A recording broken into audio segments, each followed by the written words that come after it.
The Laura Ingraham Show. The Trump transition team may have been monitored, okay?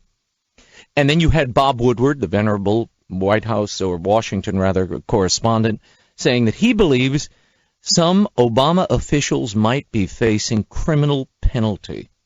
They may have crossed the line in covering or trying to monitor the doings and the communications of the Trump team, maybe in Trump Tower. Remember, this is really all about whether the president is right or wrong, whether he lied or stretched the truth or indeed is a truth teller.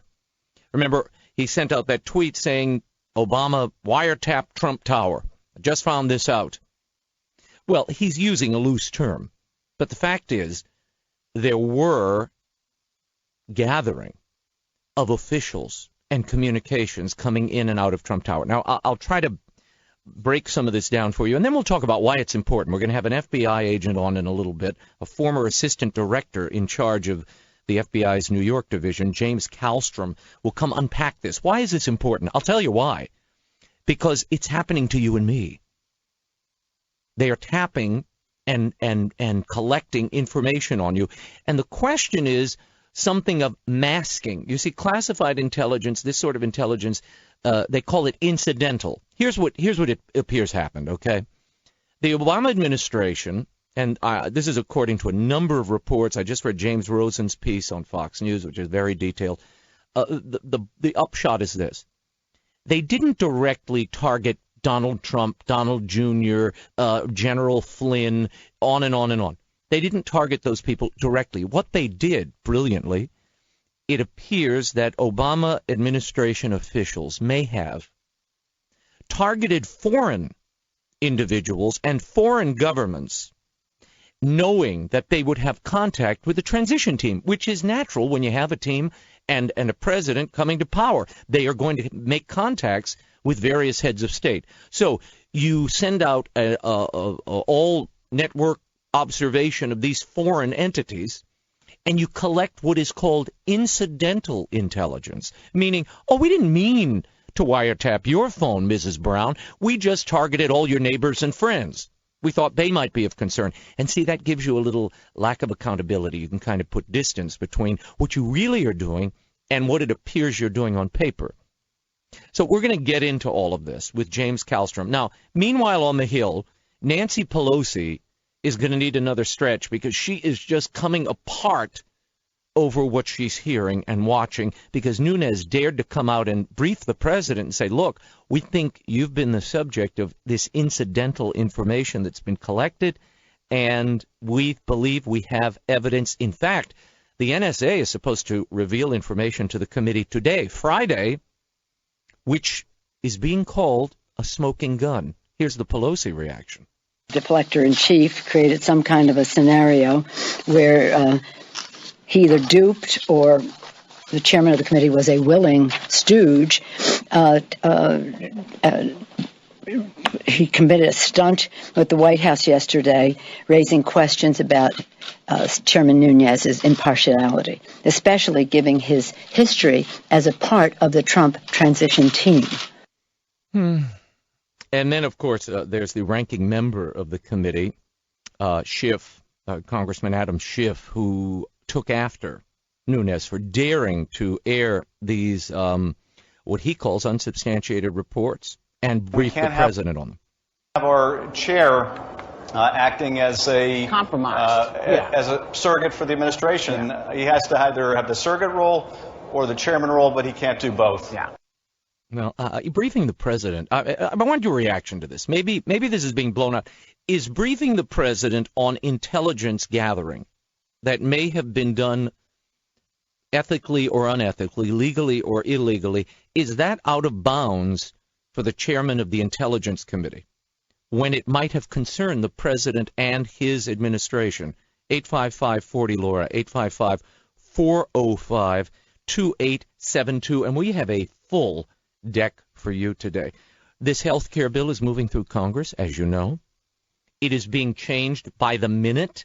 The president inviting members of the Freedom Caucus in and out of the White House. This thing looks like an ongoing cocktail party. They're in, they're out, they're moving. This is like the Christmas parties at the White House. They have multiple parties a night.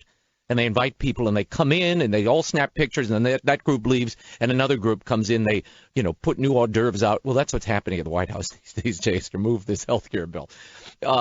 This has been going on. They're adapting and adjusting the bill. Changes are being made at this hour, but the president is determined to have a vote today. We are going to talk about it, unpack it for you over the next few hours. What does it mean? What will it mean to your health care? Do those premiums go up? Do those deductibles go up? We're going to discuss all of that. Congressman Ron DeSantis is here, who is on the fence about the bill. We'll find out where he's landing. Representative Mo Brooks will join us from Alabama's 5th District. He is, at this moment, opposed to the bill. And then later we're going to get into something that's very near and dear to my heart, something we don't think about much. And I was giving a talk the other day. And some of you might know I have a children's book out, Will Wilder, The Lost Staff of Wonders, which makes a great Easter gift, I might add.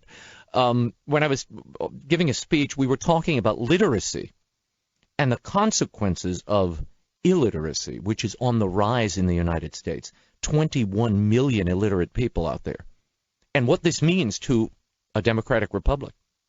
So we're going to talk about all of that, too, the high price of illiteracy and what we can do about it later in the show. Much to get to. We'll get into the culture. We're going to talk about the new Chips movie. Have you seen these things? Why do they keep repeating the same movie and storyline again and again?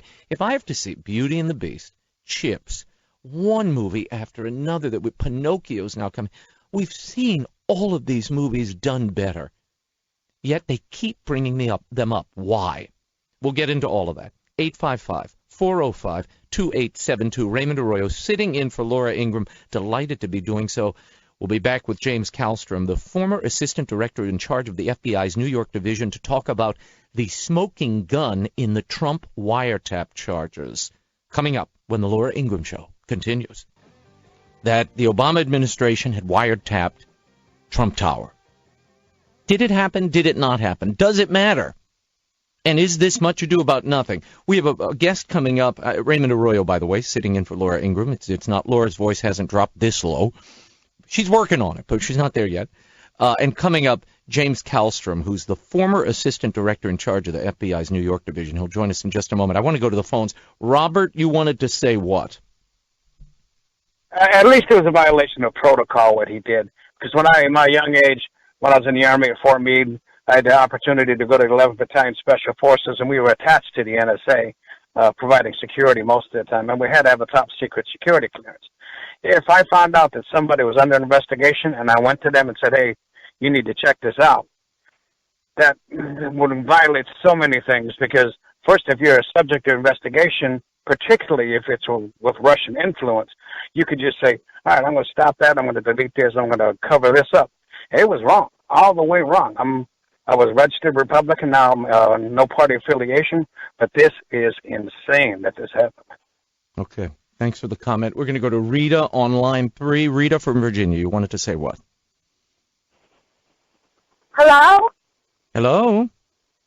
Hello? Hi? Yes? Is this Raymond? Yes, it is. Hi. We just got finished reading your Lost Staff of Wonders. It is a great book.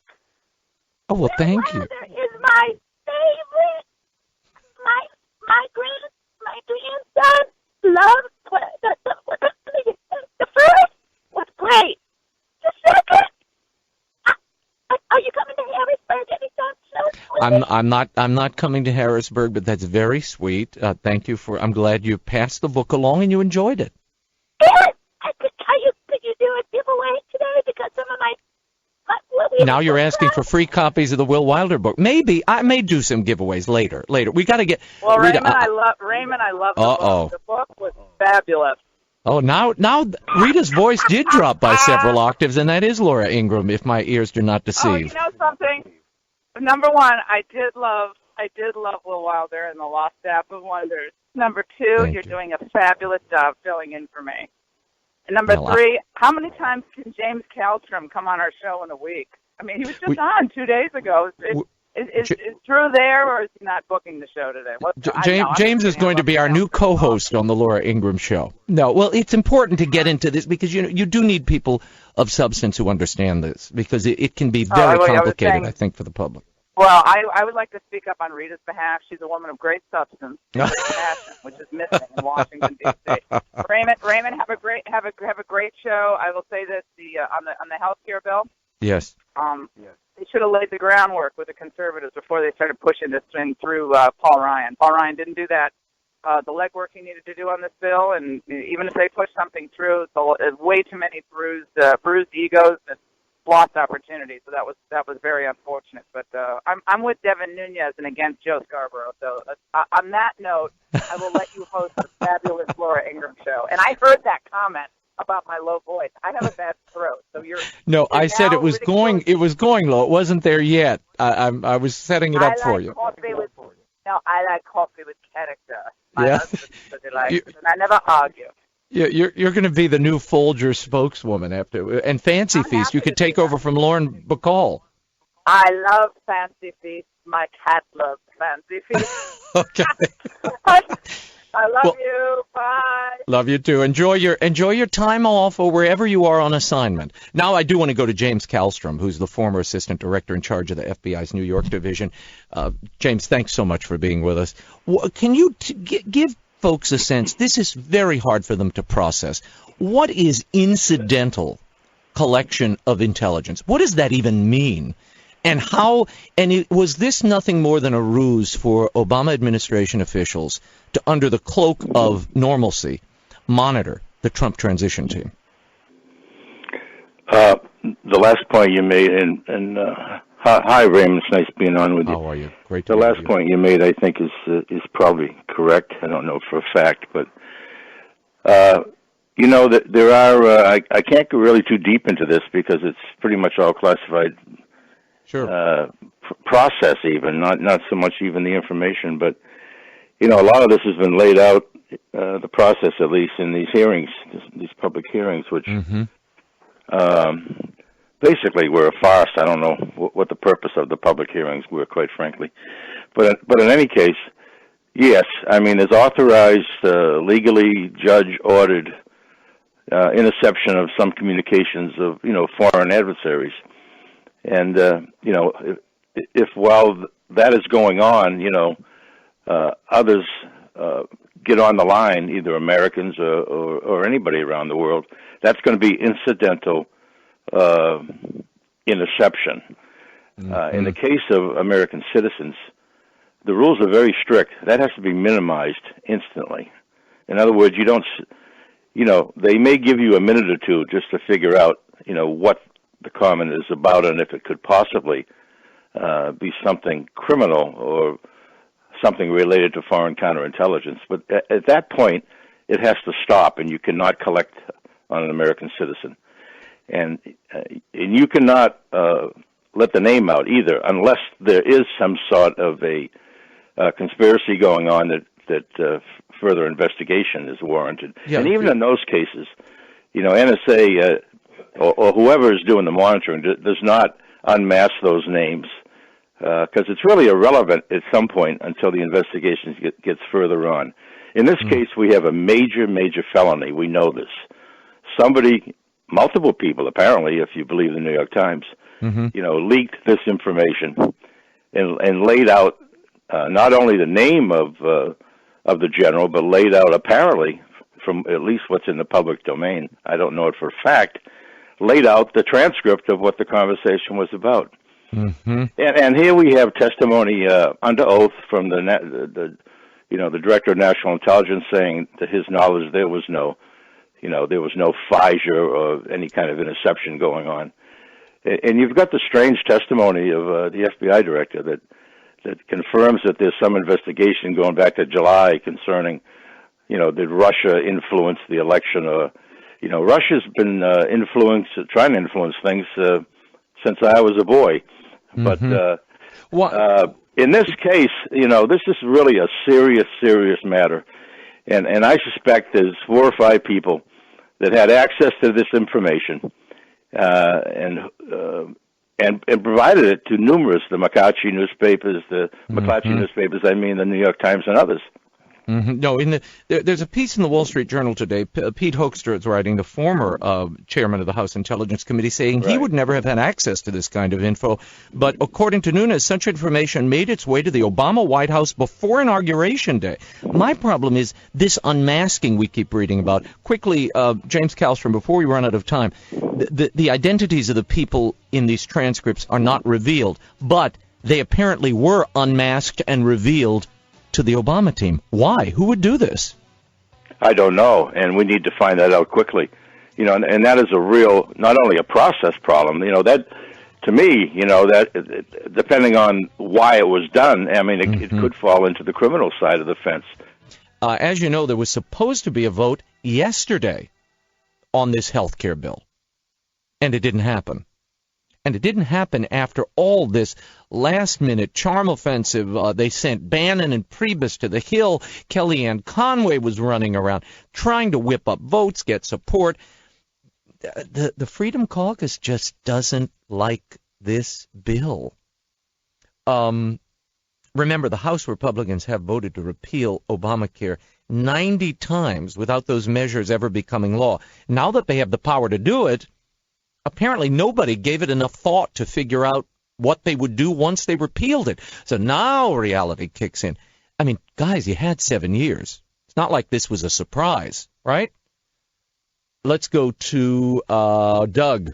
Doug, you wanted to say what about this health care back and forth? Now things are stalled, but they're going to have a vote today. Come hell or high water, the president wants it. You would say what? Yeah. What I'm thinking here, I think a lot of voters think the same thing, is that first of all, you have to reconsider that Paul Ryan was an anti-Trumper to begin with, and that the Republicans weren't prepared because I don't think anyone expected Trump to be elected in the first place. I think that's something that needs to be touched upon. Mm-hmm. Good point. No, there was clearly a lack of preparation here.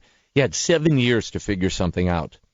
And, and Tom Price, the Health and Human Services Secretary, he had a very good bill that has been voted on in the past. That was, I think, the centerpiece of this. But now they're yanking things out and throwing things in at the last minute just to, this is like the Cornhusker kickback. Remember that when Obamacare was being passed? Healthcare is always a quagmire. It's a very difficult thing to move. It always is. I covered the Clinton White House when Hillary ran off to Jackson Hole, Wyoming, and got everybody together and all the healthcare people and advocates. Bill Clinton couldn't do it. Obama almost didn't do it. They rammed it through at the last minute and just bought everybody off, and they had what ended up being, this leviathan of a bill. But the Republicans had 7 years to figure out how to repeal this, how to credibly fix the holes and the problems that are damning the thing, and to create another free market possibility. This doesn't seem to be it. There's a lot of people who are just deeply upset. Now the president is tweeting. I want to read these to you. Just landed this morning. After 7 horrible years of Obamacare, skyrocketing premiums and deductibles, bad health care, this is finally your chance for a great plan. Then he sent this one out. The irony is that the Freedom Caucus, which is very pro-life and against Planned Parenthood, allows Planned Parenthood to continue if they stop this plan. So the president ratcheting up the pressure on the Freedom Caucus. As you heard earlier, it looks like they're 20 to 30 votes down. They don't have the votes to move this thing. Paul Ryan was really the architect of this health care plan. And we're going to get into this in a moment with Congressman Ron DeSantis, who's going to join us. It is concerning, I think, that, and from what I'll tell you what I'm hearing from the Hill. Let me tell you what I'm hearing from Congress people. Paul Ryan basically took this upon himself and thought, I will do this. I know what needs fixing. And with little consultation, he kind of cobbled together this bill. Now what we're learning is when others start to read it, they have concerns. The tax subsidies are a problem to them. The deductibles and the premiums seem to continue to rise under this plan, and less people will be covered. That's not good. We have some callers on the line, and I will get to you all. Please keep your patience. Raymond, I also want to point out that Trump was 405. with the truckers yesterday, and he had a few things to say on Obamacare if we want to throw that bite out to our audience. Yeah, go ahead and play that. This was Donald Trump yesterday. He got in the cab of this truck and, made fists and a kind of grumpy face, putting on a tough, mien. And it's obvious that he is frustrated with his Obamacare has congressional roadblock. Listen. Obamacare has inflicted great pain on American truckers. Many of you were forced to buy health insurance on the Obamacare exchanges. You experienced a crippling rise in premiums and a dramatic loss in options. And you just take a look at what's happened to the costs, and it's incredible. You look at what's going on with deductibles, where they're through the roof. So essentially you don't have it, because hopefully you'll never have to use it, because you won't have that kind of injury or sickness. So you know the problems, and it's put a lot of the trucking businesses out of business. So again, he keeps strumming this drum, beating this drum. The president is clearly frustrated. Look, he's never had to deal with the inaction of Congress. Trump is an executive who says, look, this is what we're doing. This is the direction we're going. Hang on. Everybody come with me. And that's what it seems that is the pattern he has been engaged in when these Freedom Caucus members come and sit at the White House. He's saying, look, it's now or never. This is it. We're going. We're moving forward. And they're looking over their shoulders at re-election. They're looking at the calls coming in, and then they're checking their guts, because some of this does run afoul of conservative principles on the economy, on giving tax breaks and subsidies to individuals, which essentially becomes a subsidy. The tax breaks become a subsidy, the rebates. So there's a lot of displeasure with the specificity of this bill. The specifics are causing people to say, wait a minute. And it's going to portend more trouble down the road, because this Congress is going to be asked to do things like raise the debt ceiling, spend $1 trillion on infrastructure. All of this violates, by the way, the things these very people have run on, the core of the kind of conservative message. So there is an interesting the dance that's going to have to happen here over the next few months. And the president's decided that he wants to and will call this vote today. He wants it today. And he said, we'll see who's with us or against us. One gets the feeling Donald Trump's going to be taking names. We shall see. Let's go to Mike in Florida. You wanted to add what, Mike? You've been watching this play out. What do you think? I think that Donald Trump, I voted for Donald Trump. I support Donald Trump, but I think he's wrong in trying to say, take this plan or else you keep Obamacare. That was never part of the platform that he ran on, that you'll take the plan that I present, or by gosh, I'll just take my toys and go home and you can keep your Obamacare. That's not what he was elected for. You formulate a plan, you get a group together, and you compromise and you work it out, and then you present your plan that everybody supports. Mm-hmm. No, there was clearly not enough. I mean, Laura said it earlier. There was not enough legwork done, foundation laid with the conservatives in the Congress to figure out, okay, what are the must-dos in this bill that will, A, lower the premiums, allow people to get the care they need, but create a free market approach that you can run on and be proud of. That conversation, it seems, didn't happen. I mean, they were meeting with Aetna and the insurance companies, and the insurance companies are doing the happy dance. They all look like Snoopy now.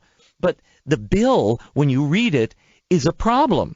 It would dismantle much of Obamacare's taxes and the subsidies, but it replaces them with tax credits that are tied to age, aimed at, helping people afford insurance if they don't get it through employers. But that's a problem, the way that's structured for many conservatives. And at the same time, this is a kitchen table issue. This is going to affect you and me.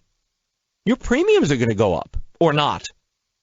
And so I think these Congress people are in gut check mode right now. And you have, at the moment, you don't have enough people to pass the bill.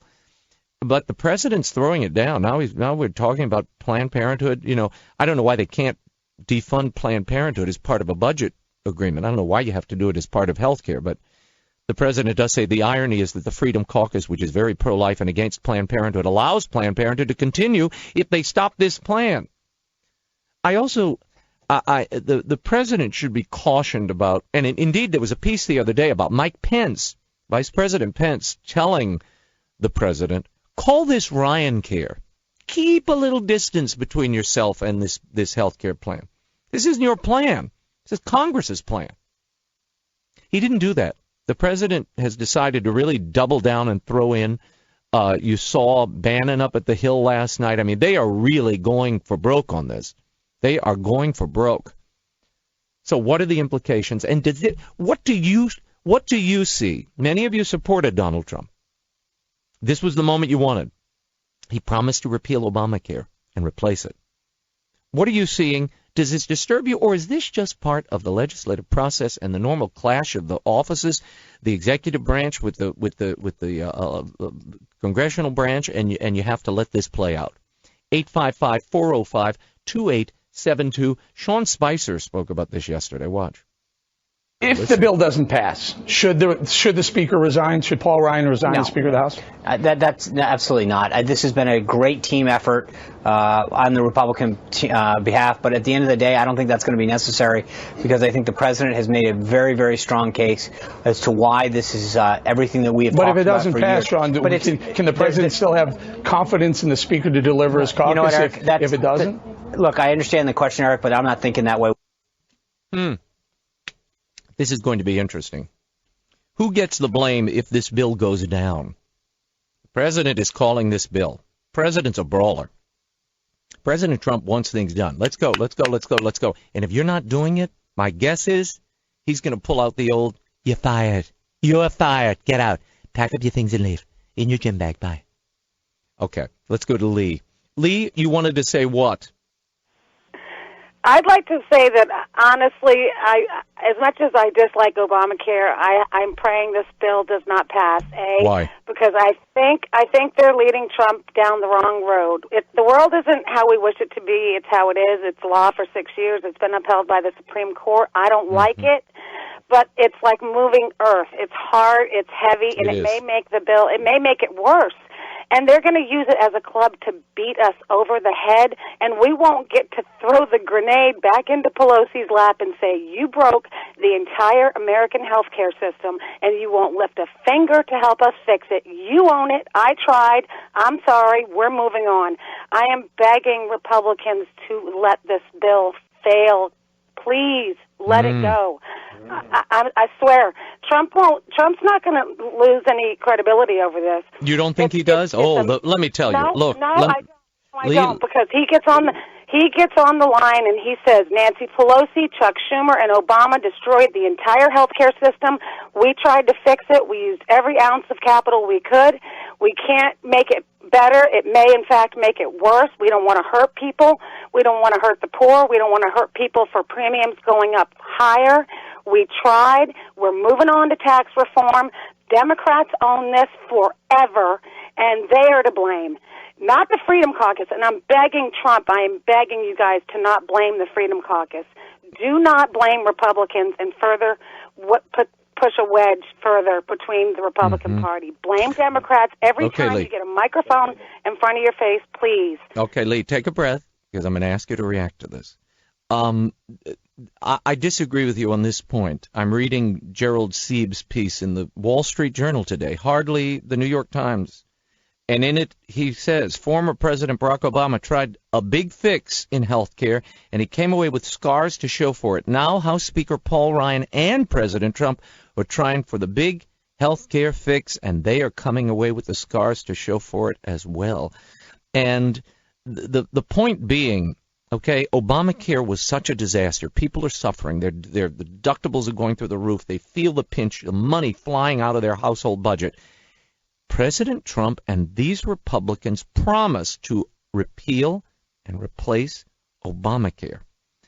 I disagree with you that they don't get blamed if they don't repeal and replace it with something better.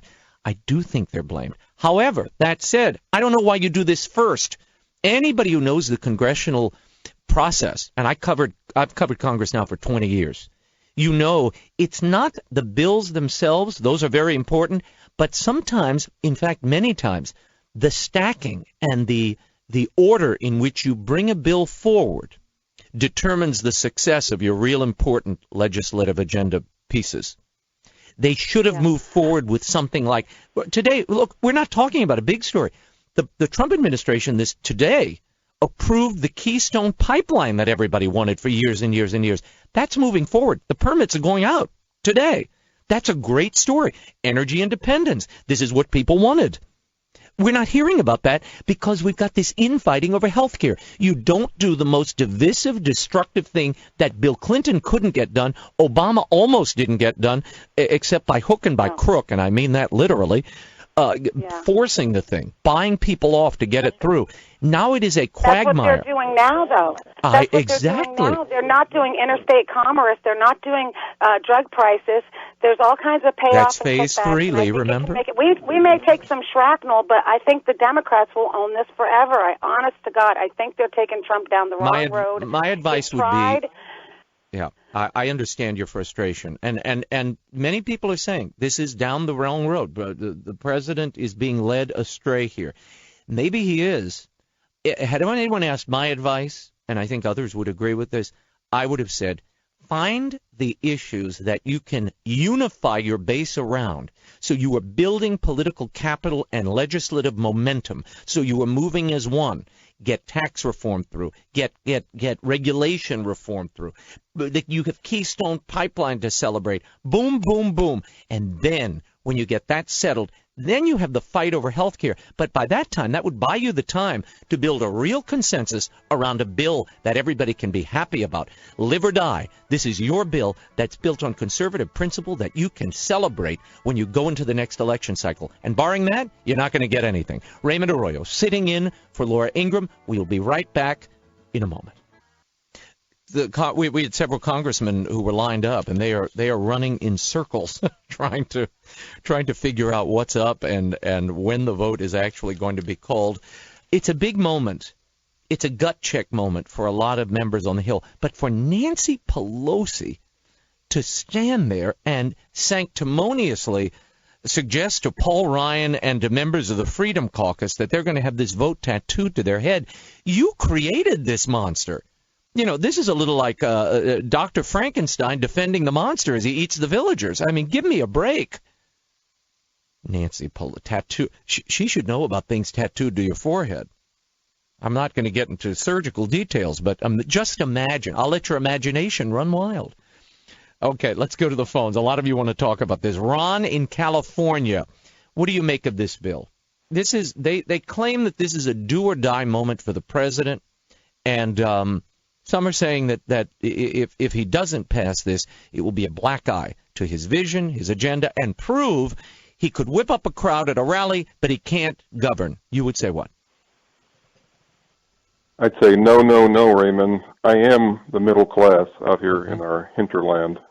We are tired of the fees, taxes, regulations. Mm-hmm. You're killing the goose that laid the golden egg now. This government has to start thinking on our level because we are the payers. We are tired of this overpriced crap that they send us. Let's go back to Medicare like it was before. It was working fine. Poor people had aid through that. Let's dump this new bill and start over in a year or two when they really get it right. Yeah, I agree with you. I don't know what the rush is. I don't know what the rush is here, Ron. Again, stacking of legislative priorities is important. That demonstrates authority and competence. And it's really up to the Speaker and the members of leadership on the House to figure out what is the first bill we roll out. And the administration should have been advising them and saying, look, we don't want to go with health care first. This is not the number one thing. But you see, the president had campaigned on it. He said one of the first things I'm going to do is repeal and replace Obamacare. But they led him to believe they had a plan to do so. But if you don't have a plan, if you don't have a credible plan, if you have one that violates and upsets your base, and that's what the Freedom Caucus represents. I mean, you got 30 to 40 votes that just won't move on this thing. Now, maybe they've assuaged their concerns, and we will see a squeaker today on Capitol Hill. I'm not so sure at this moment. But I want to hear from the rest of you. Is this do or die for you? If the president and the Congress can't get a bill now, is that, to your mind, a failure for the promises made? Or is it okay to wait? Is it okay to take a breath, take a few months, get your caucus together, and find free market, principled, conservative means to correct the health care woes? This is look, let me be in full candor. Anyone who tells you this is easy is lying to you. Healthcare is fraught with difficulty because, like a tentacled monster, it wraps around taxes, it wraps around subsidies to states, it's Medicare, Medicaid, Social Security payments. Everything comes into play. Healthcare is a leviathan. I mean, the president tweeted today, if you don't support this, you're supporting Planned Parenthood. Where's the Freedom Caucus on this? Defund them in the budget, in a budget deal. You can strike them from the budget. Now, they too are Leviathan, wrapped up in Title X funds and other ways of getting and means of getting money. But you go line by line and strike it out. It can be done. Everything takes time. I think there would have been other bills better to move forward. Wins, as my friend Larry Kudlow always says. Trump needed wins on the board. I don't know if this is going to get him there. We'll see. Let's go to Pat in Indiana. You wanted to say what, Pat? I'm just so disappointed with the established Republicans. Trump ought to be on the side of the Freedom Caucus people. What's that ringing in the back, Pat? Are you in a car? Yes, I am. Oh, put that seatbelt on, Pat. I get that darn thing screaming at me all the time. Don't you hate that beeping? I had to stop. Oh, okay. You poor darling. Go ahead. That's all right. But, people aren't going to feel bad about Trump if he will just stick with the people who brought him to that office. And that's the conservatives and the independents. Instead of them trying to browbeat the caucus, it ought to be the other way around. People didn't want a light replacement. They wanted a total replacement. Mm-hmm. And, I just hate to think what this country would be in if the people that are in our Congress today had actually had to write the Constitution. They'd never get it done. They never get anything done. Yeah. No, the president, look, it was even difficult then. I mean, you read that Constitutional Convention and what happened there and the theatrics that Alexander Hamilton and others pulled. It was a miracle that anything happened there.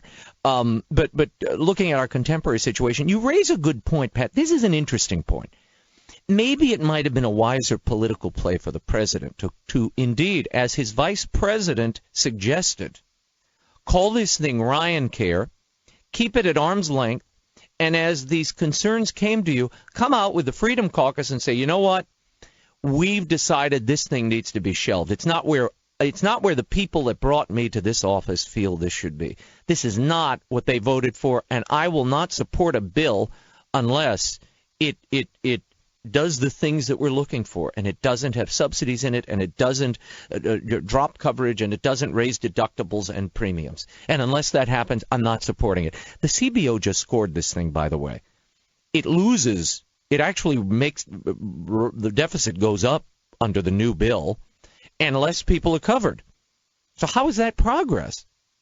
And there are others who say, no, this Obamacare thing is so bad, just repeal it outright. But the moment you do that, there's going to be so many people thrown off the system, they'll be caterwauling, and you will pay the political price. So why deal with health care now? This is my big question. Thank you, Pat. I hope that the tire gets fixed. I'm sorry to hear that. Let's go to Chris. Chris in Texas. Texas is all what you want. If you want to know the gut of the American people, talk to a Texan. Chris, your thoughts on this health care bill and the rush to vote it in? Yes, we're proud to be represented by Louis Gohmert here in Tyler, and I'm very happy that they're standing up and saying no. And I think Trump has made a mistake when he tried to put an ultimatum out there and say it's now or never, because people like Louis Gohmert in the Freedom Caucus they see Obamacare as eventually failing, and they've, I think, properly identified this replacement bill as having the same ultimate end, failing. And so when you say to those people, well, you got to get on board with this or else, well, that doesn't really threaten them because they see it failing either way. The only solution long term to save our country's healthcare system is a full repeal. They know it. So when he's given this ultimatum, he's taking the leverage away. Mm-hmm. It's a good point. It's a good point. There was a piece in the Washington Post last night. It dropped. I read this when it first landed. The president apparently does have misgivings about the direction of this thing. But my feeling is he needs to be public about it. And if you look at the tweets, he's saying the opposite. But the Washington Post piece reported President Trump has been projecting his usual bravado in public this week about the prospects of repealing the Affordable Care Act. Privately, he is grappling with rare bouts of self-doubt. Mr. Trump has told 4 people close to him that he regrets going along with Speaker Paul Ryan's plan to push a health care overhaul before unveiling a tax cut proposal more politically palatable to Republicans. He said ruefully this week that he should have done tax reform first when it became clear that the quick-hit health care victory he had hoped for was not going to materialize on Thursday, the 7th anniversary of the act's passage, when the legislation was scheduled for a vote. 2 of his most influential advisors, Stephen Bannon, his chief strategist, and Gary Cohn, the National Economic Council director who had a major role in pushing the bill, came to agree and did not like the compromise that was emerging. So on Thursday night, Mr. Trump delivered an ultimatum. He dispatched his budget advisor, Mike Mulvaney, to a conference of House Republicans and told them they had to vote on Friday. And if the bill fails, he said, Trump will move on. Wow. But you see how that seems to be at cross purposes. You got to vote. You got to do it now. But I think the president might be in a stronger position if he came out with those who are questioning the bill and said, no, we're going to have to go back to Speaker Ryan. This bill is not acceptable to us. Wow, would that throw the political establishment upside down?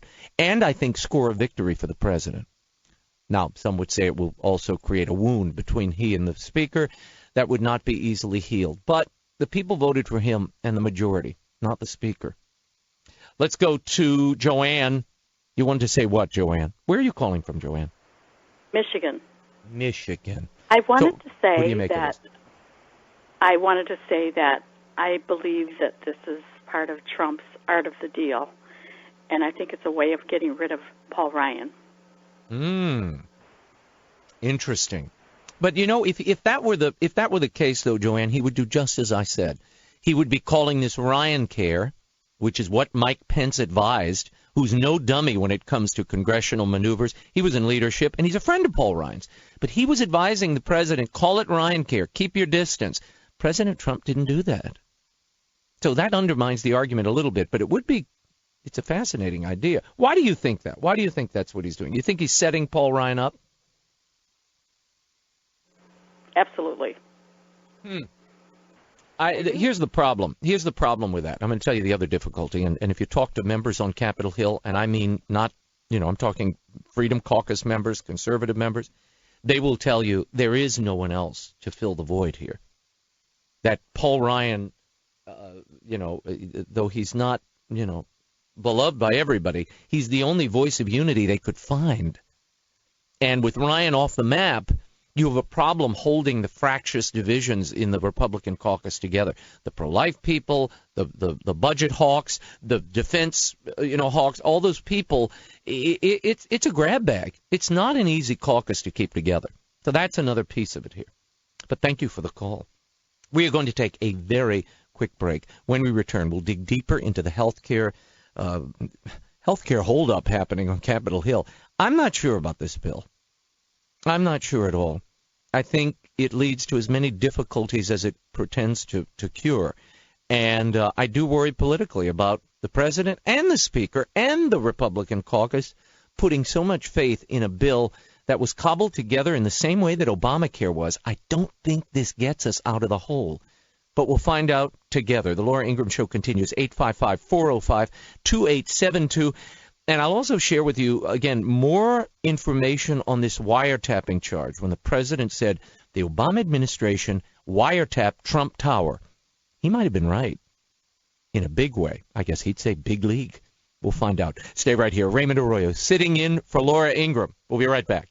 Raymond Arroyo sitting in for Laura Ingraham. I want to hear from you. You know, too often we hear from politicians. I frankly think hearing from all the politicians is the wrong way to go, because what happens is they start to talk. They're in their own echo chamber. They're talking to themselves. They're worried about re-election. I want to know how the people who went out and voted, and you all voted in overwhelming numbers for the president, for this majority on Capitol Hill, is this what you wanted? Are you happy that the Freedom Caucus is standing up and saying, no, we don't want this bill? The president, it seems privately, is really upset with the direction he feels he's sort of been led down the rabbit hole by Paul Ryan. But publicly, he's fully supportive and really angry with outside groups, including the Freedom Caucus, for not budging. He feels they should move on this thing. It's part of the process. It's part of the deal. This is part one. We're going to fix more later. And let's face it, no matter what they get out of the House, the Senate's going to radically alter whatever it is. Reconciliation is where the action will happen. Let's go to the phones. I want your reaction to all of this. Let's see here. John from California. Your thoughts on this as you see this push to vote. And, you know, if they're whipping votes this hard, they might squeak it through. My thoughts are just in hearing conservative talk radio, a lot of people are talking about the Freedom Caucus and free markets. And for the most part, Americans don't like free markets. And even a lot of the people calling in and talking about the Freedom Caucus, that they support the Freedom Caucus, if free markets in healthcare actually hit them, and these are supposedly conservative people, they wouldn't like it. I personally would love free markets in healthcare. It would help me. But every senior citizen calling in talking about free markets, if they actually had to deal in free markets, it would be catastrophic for them. And that includes, again, conservatives who call themselves conservatives. They actually talk about free markets, but they actually don't really want free markets. John, you make a very good point. Free markets at times are ugly, because in free markets you have upturns and you have downturns.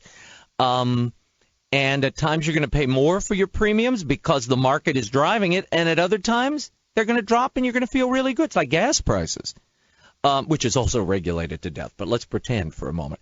But you're right. I think the bitter medicine of a free market corrective is what everybody's really fearing. And that's why you see Paul Ryan and others working to insert all of these other props to make everybody feel good at election time. But you're right. There's no quick fix here. In fact, everybody's going to be upset with the outcome of this bill, as they have been with Obamacare.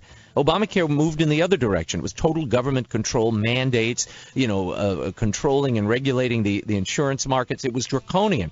The Republicans have to find a solution that moves us in the direction of a free market, but alleviates some of the pain. That's a hard balance. We'll have much more ahead. We're going to talk to some Congress people being pressured to vote for this bill when the Laura Ingraham Show continues. Stay right here. Trying to get answers on this wiretapping claim. Now, he made the charge earlier this week. Indeed, he shared with the public that he had information that would indicate that the Trump team was surveilled. So it may not have been wiretapping, but it may have been wiretapping. He certainly read transcripts, and the question is, in these transcripts, identities are withheld. Okay, you read a transcript, and they are masked.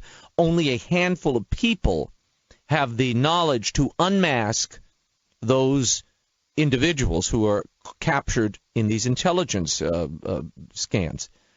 Well, apparently, members of the Trump team were unmasked to expose them to scrutiny, and there may have been members of the Obama administration who collected this data before the inauguration with the intent of setting up the Trump team.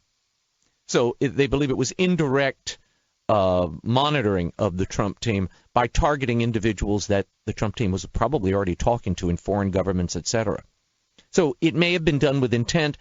There is supposedly a smoking gun coming from the NSA. Those documents are forthcoming, but Chairman Nunes says don't expect it today. He expects it later. This is all very involved. I'm trying to decode it and unpack it for you. We are, of course, talking health care. We're monitoring this, the vote coming any moment. Dr. George from Florida is on the line. You wanted to say what? And as a, I assume you're a medical doctor, correct?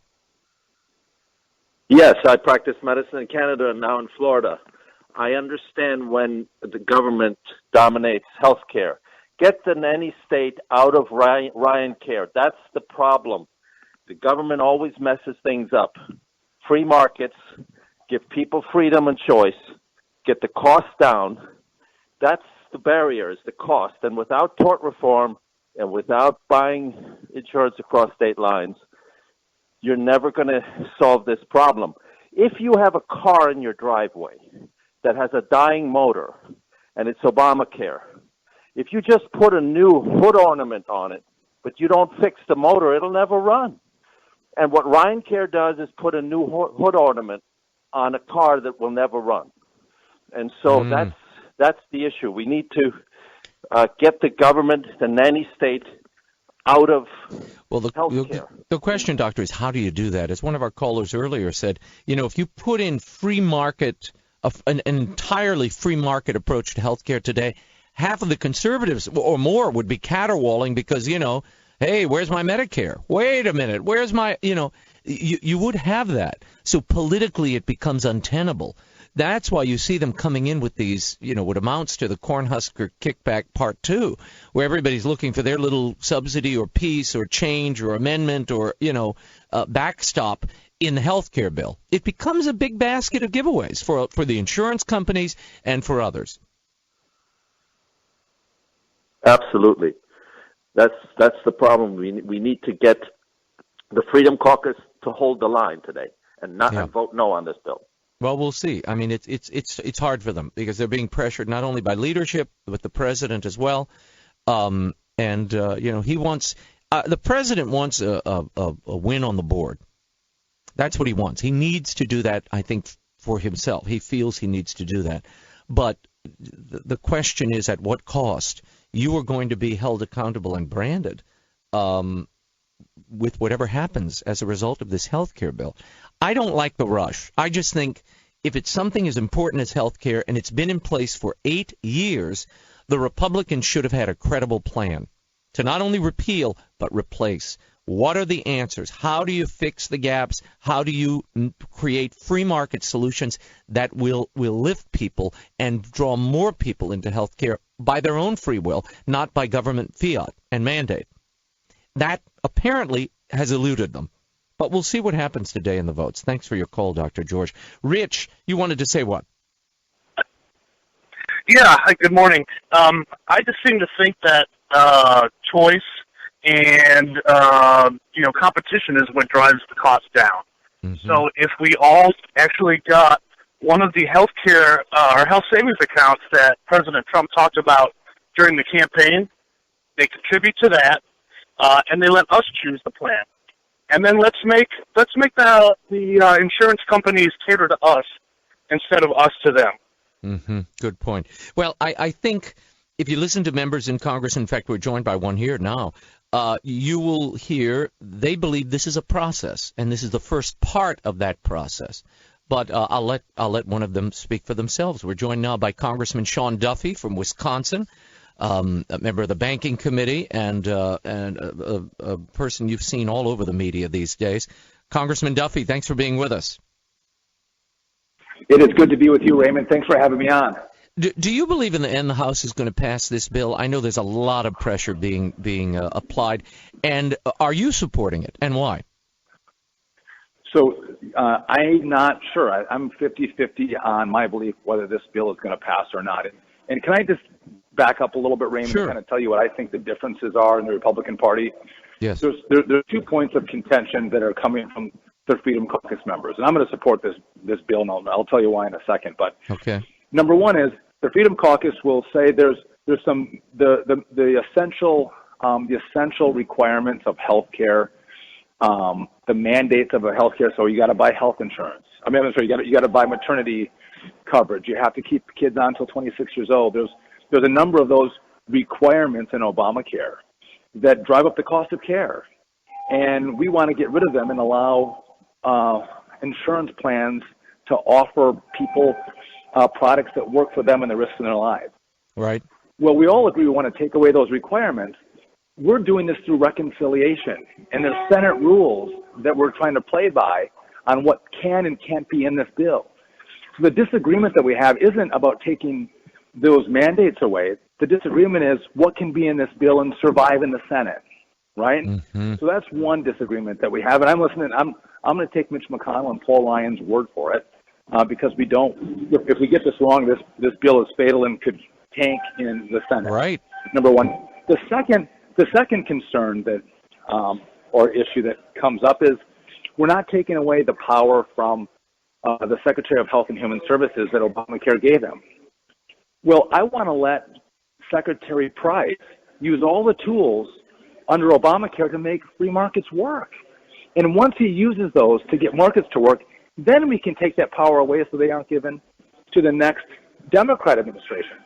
But to take that power away now, I think doesn't make sense. Let's use it to our benefit, and after we have, then we take it away. Okay, let's go back so to the those first. are the two big disagreements right now. Let's go to the point you're making about the just to clarify for the listening audience.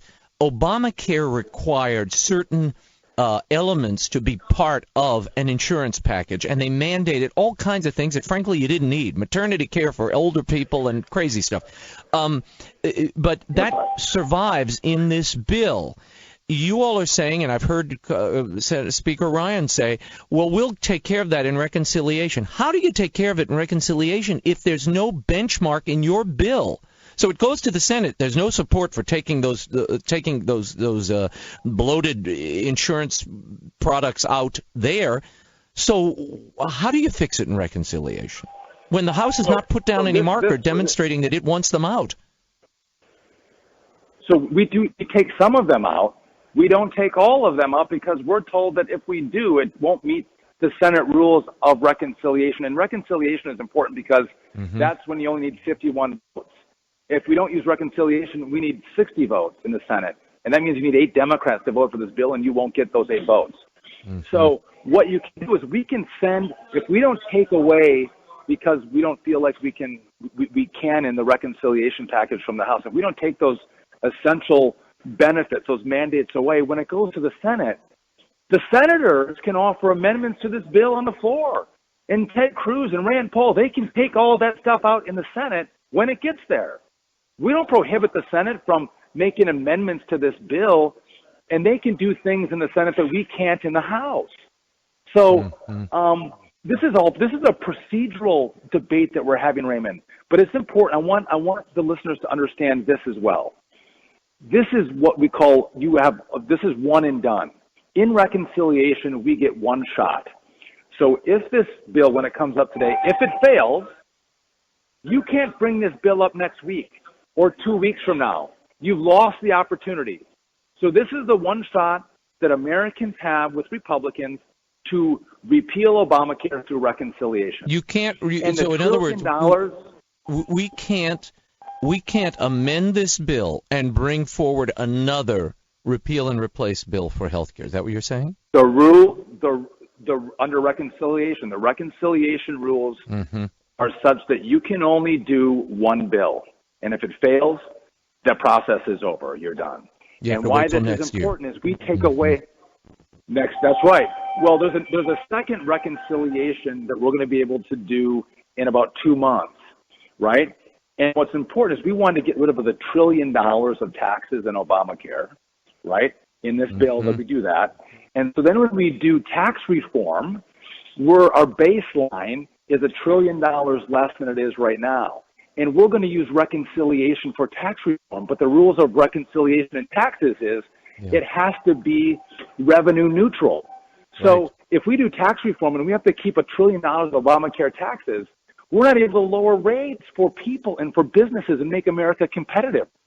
So given all of that, we can do tax reform. Yeah, this is very granular and I think important because we're hearing a lot of the kind of political back and forth and the palace intrigue, but we miss the this part of it, that unless you have reconciliation rules in play, the Republicans are not going to get anything through the House and Senate. So you've got to rig the game so that the outcome is the one you want, and you only have one shot to do it, and this is the shot. Does that explain the president's being so adamant about this bill passing now? We're going to do it, and we're going to do it today. Or do you think it's a bit presumptuous to force a vote today when you might not have the votes, given what's at stake, given what you just laid out? So given what I've laid out, which is that we all are trying to get to the same endpoint, we have a different viewpoint on the rules. The rules of reconciliation aren't going to be different a week from now than they are today. And so I think what the president said is, this is the best it's going to get. I support this package. I've worked with Paul Ryan. I've worked with Freedom Caucus members. I've worked with the squishes in the Republican Party. I've worked with everybody. I've done the best I can. Now it's your job. If you want to actually take the mantle and try to lead and repeal Obamacare, this is your shot to do it. Mm-hmm. If you don't want to take the opportunity to lead, you guys can sit and fight amongst yourselves, but fighting amongst yourselves, looking for perfection to the enemy of a good product, you can go back and sell that to your constituents. But I think you're going to leave Obamacare in place for a long time into the future, and you promised America that you would fix health care, and you're not going to do it. Where do you think the vote is now? Raymond, go ahead. I think it's close. I think and I don't know what happened, last night and this morning. I know as of yesterday, we were multiple of votes short. But this is inside the Republican Party. People understand that this is the one shot, and if we choose not to take it, and again, if this bill isn't perfect, because of the rules, the senators have every opportunity to do their good work over there with to amend and transform it and to fix it. Mm-hmm. Give me a sense in our last minute here. You'll never, Congressman Sean Duffy. Raymond, you never get there unless we pass this bill. Congressman Duffy, in our final minute here, give me a sense of the tenor and spirit of conversations happening and the pressure being exerted upon members now in the Republican caucus, particularly those Freedom Caucus members. Well, when President Trump came over early in the week, I listened to the news reports. They were false. He was jovial, it was good-spirited, but he made sure everyone understood how important this was. Right now, we're having a really honest conversation. People are talking about the good, the bad, the ugly, the process that's being used, and I think this is a come to Jesus moment, if you will, for many people in our party to say, do I want to repeal it? Is this good enough for me, or do I want to forego any plan or opportunity to repeal Obamacare and let Obamacare stand? That's the question that's being asked today, and I hope this bill passes. This is the one shot. Let's take it, Raymond. Congressman Sean Duffy, we will be in touch with you in the coming days and be watching this vote. Thanks for your time. And the number, 855-405-2872. I want your reaction to what you just heard. This may be the only shot Republicans have. Congressman Duffy and the Speaker and many others are saying, what's your reaction? Should they take their shot?